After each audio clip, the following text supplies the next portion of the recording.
Happy Thursday, everybody, and welcome to another Chamber Check-In episode from Idaho's only five-star accredited chamber. Today, I'm really excited to feature Logan Hunt. He's the Senior Account Manager and IT Solutions Lead for Dexian. I'm going to bring him on stage here. Hey, Paul, how's it going? Hi, Logan. Thanks for taking some time with me today. Of course.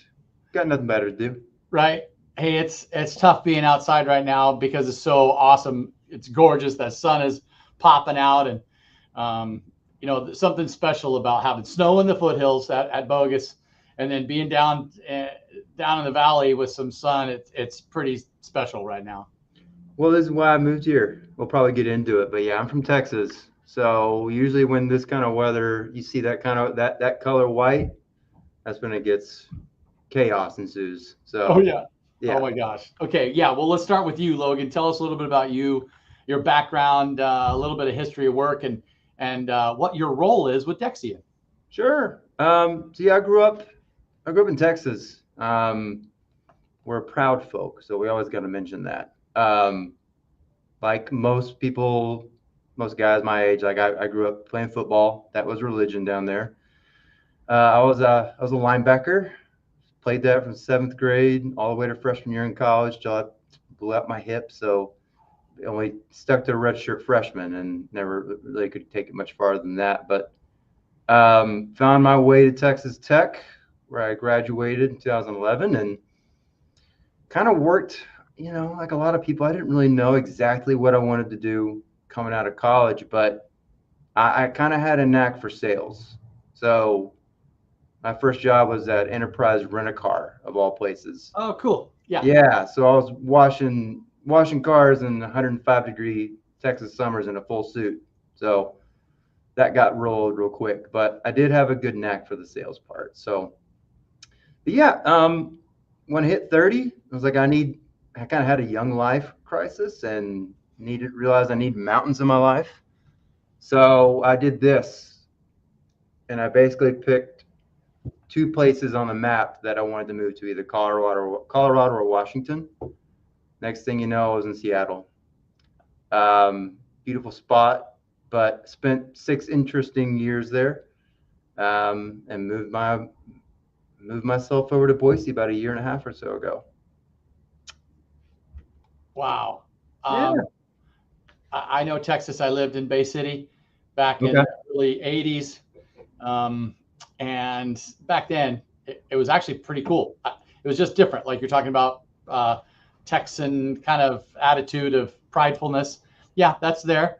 But I didn't mind it. The climate was a little bit interesting with the humidity. But yeah, you'll take 30 showers a day easily. Yeah, but baseball was religion then, right? That was the big thing. I didn't get into football, but baseball was really big. Anyway. Welcome to Idaho. How long you been in town, Logan? Just a little over a year, maybe a year and a half or so. I looked at a lot of places. I looked at St. George, Utah, Flagstaff, Arizona, a couple other spots. But when I came here for like a 3-day weekend, it even started with the Uber driver. It was like, this guy's so nice. And he was so prideful of Boise.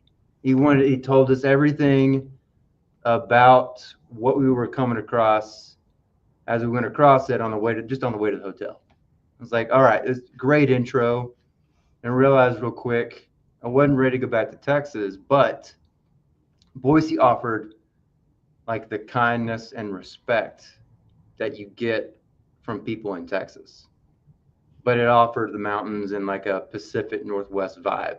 So I was like, it's the best of both worlds for me. So that's why this is home. Awesome, Logan. Well, welcome, and so glad you're here. And I loved our breakfast meeting a couple months ago. Oh, yeah, you and Bruce, great. Yeah, get to know you, and look forward to more conversations. For the listeners who do not have a clue what Dexian is, why don't you give us a little background? Dexian has been a member for the chamber in a couple different forms over the years, and then I used to work with Bruce through his former company, and so there's a long partnership there, and so I'm so glad to be reconnected. But help me understand what Dexian is, and our listeners understand what the Sure. origin story is. Like, where did it start? Right. Business is it, and then we'll dive into services in a little bit. Sure. So I should also state I'm relatively new to Dexian, but I do know that its origin started about 20 years ago in Boise. And like a lot of companies like ours, it's taken shape in different names. It's evolved over time. It started off in IT, then kind of F&A, and then managed services. But we're a global firm with a local presence. Oh, wow. So our mission is twofold. We're providing business professional talent to our clients while also investing into the long-term career development of our consultants. But so that's kind of like at the foundations. The story for Dexian is probably very similar to some of the fellow top 10 staffing and solutions companies that we compete against day in and day out in the Valley. So I think we're number 8 right now in the nation. But our origin story, it falls in pretty clearly into what we call staff aug in our world, or staff augmentation.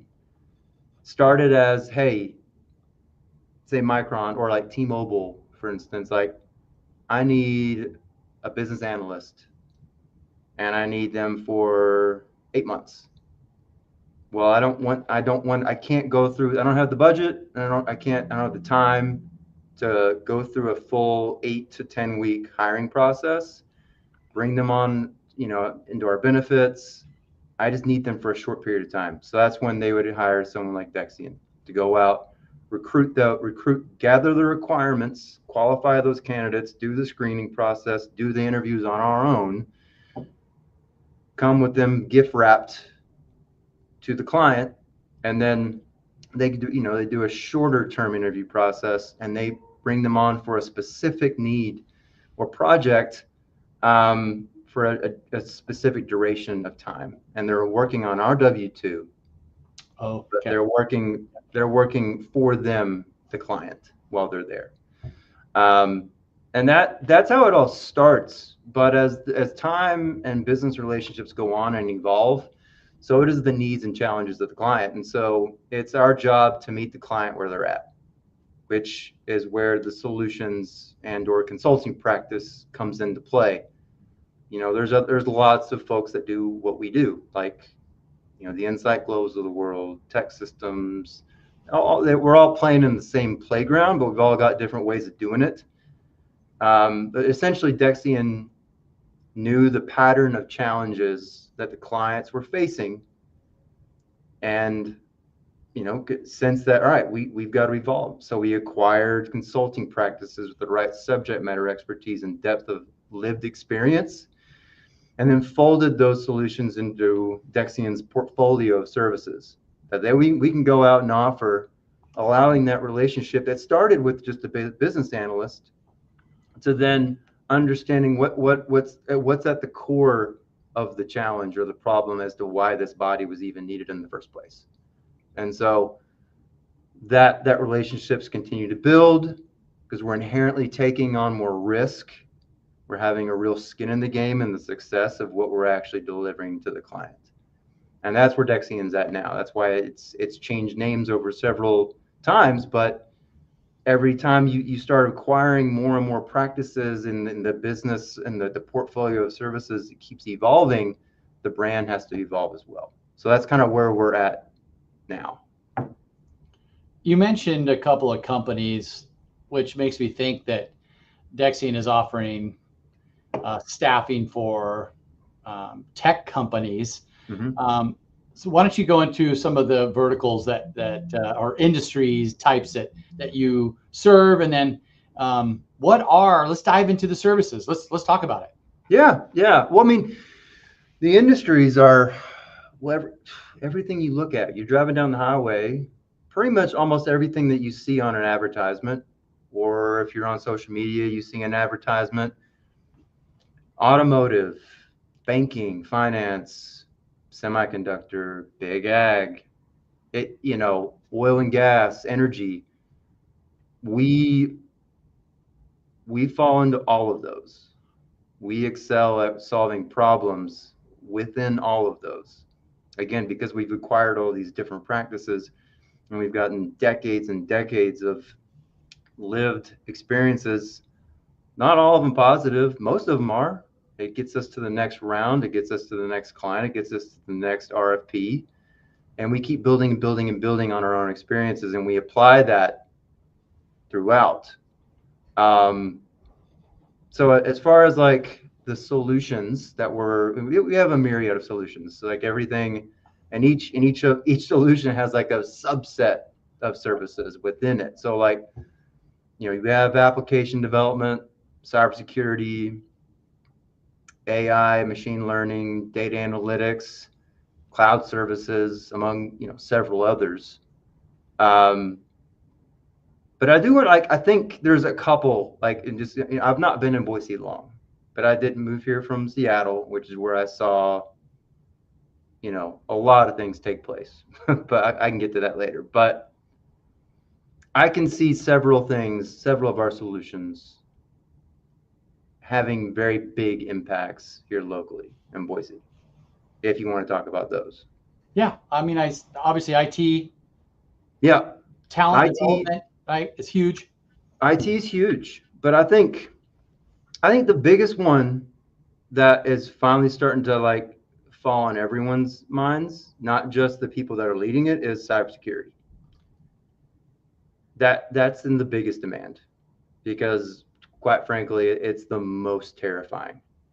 Like it's and it's the biggest way to make news in a negative way if you're a company. Like, unfortunately, like when T-Mobile or an AT&T or whoever else gets a data breach, that makes headlines. That hits stock market. That has repercussions that go way beyond just their one, each customer that loses data to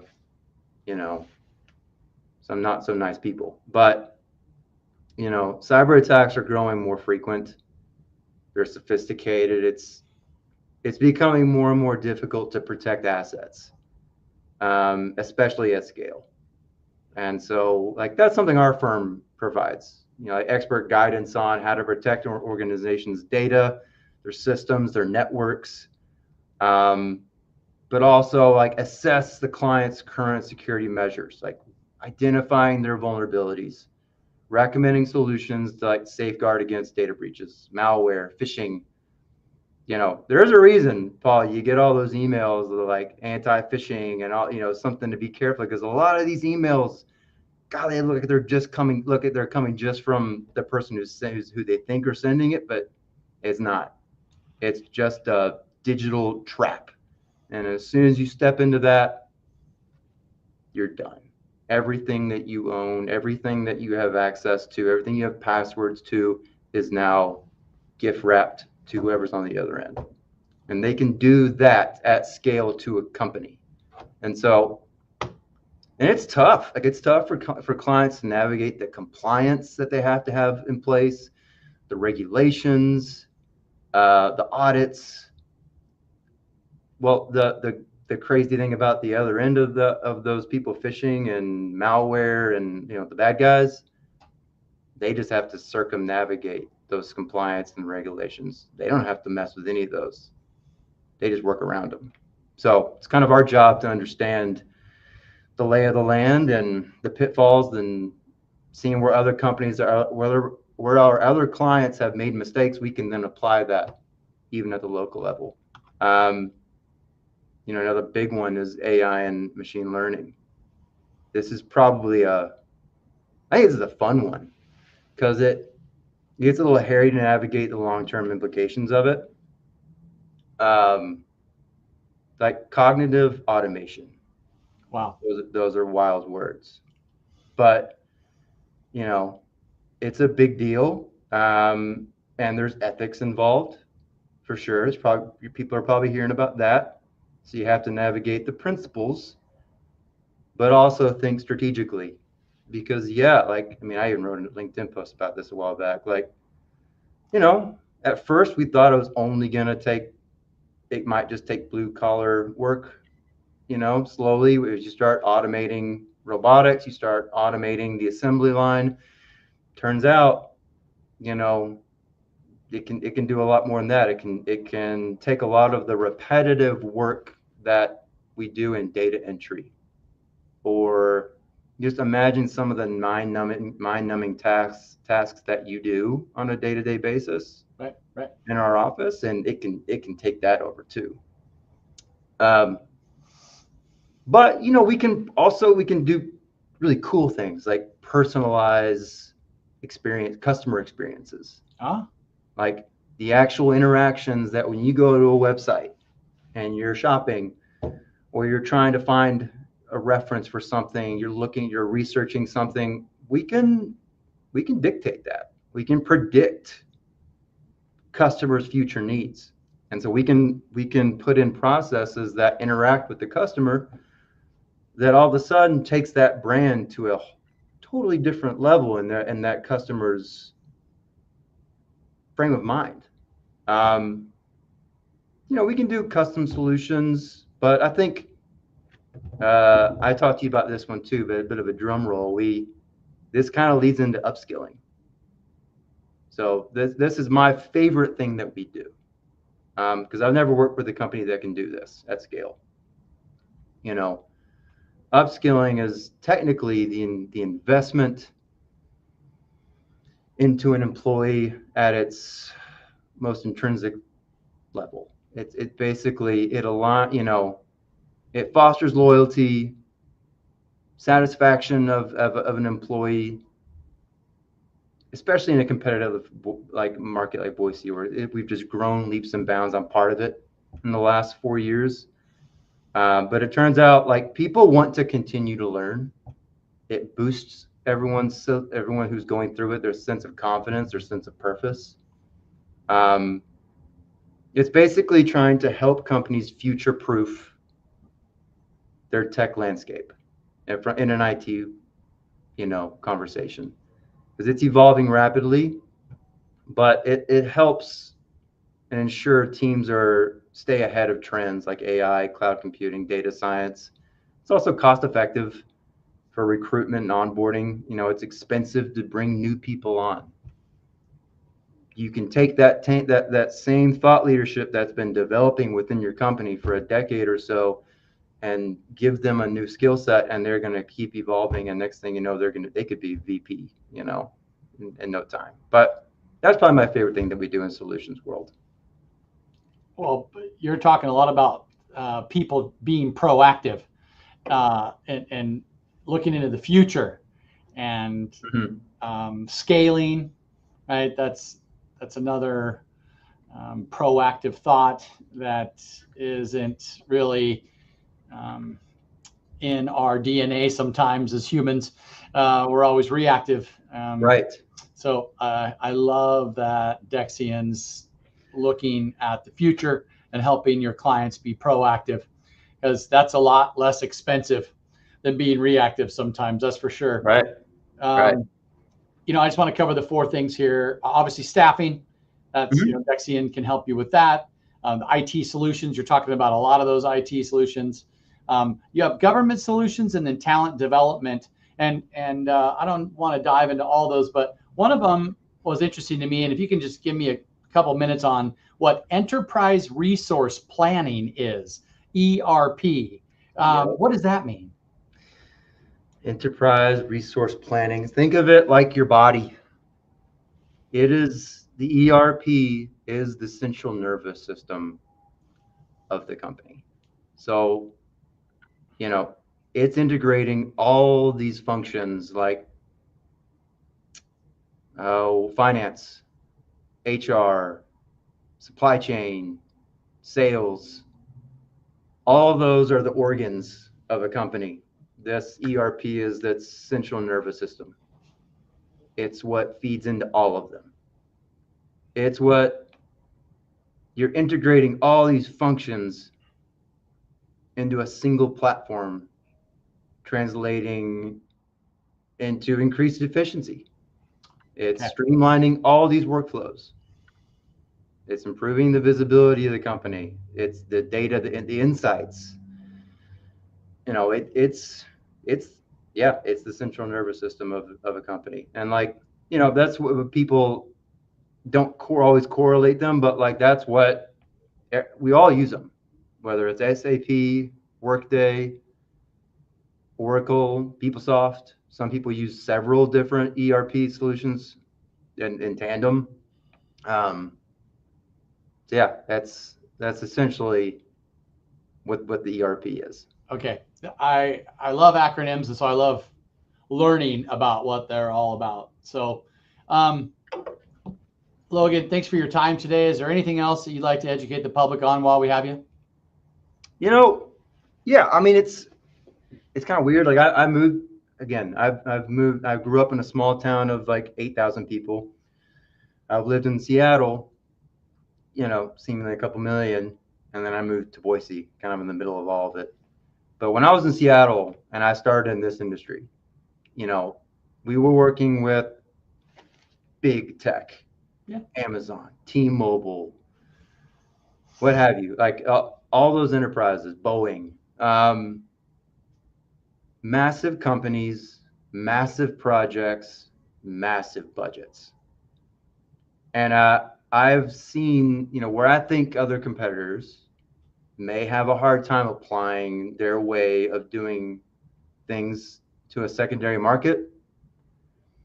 We have the unique ability to take this beast of capabilities, you know, including, we didn't even talk about it, but our offshore, nearshore development teams that we have, you know, we can apply this behemoth and we can actually meet the community in greater Boise where they're at. Much, you know, much different conversation of project level, budget level. But you know what? That challenge is just as important to local companies as it is to the behemoths. And it's very difficult for some companies to be able to make that mind shift. Yeah, I mean, I think that's what the one thing I wanted to kind of just hone in on is, you know, we can take all that collective knowledge and experience globally and apply it to the local challenges, whatever that may look like. I love it, Logan. Great job today. I can't tell that you haven't been there for very long. You speak very, you're an expert in your field, right? Already. And I hope Bruce is watching as well. He might be. He's laughing somewhere. Really appreciate your time, Logan. Thanks for offering the services that Dexian does. I look forward to seeing you at an upcoming chamber event or just out in public. Hey, stay tuned in for another great year of chamber check-ins as we start January 9th with a company called Bite-A-Gig. They're an IT solutions provider as well. Great company. Love to connect you to as well. Why not? Thanks again, Logan, for your membership with the chamber. Thanks, Paul. Thanks for the chamber. See you soon. Have a good Christmas, everybody.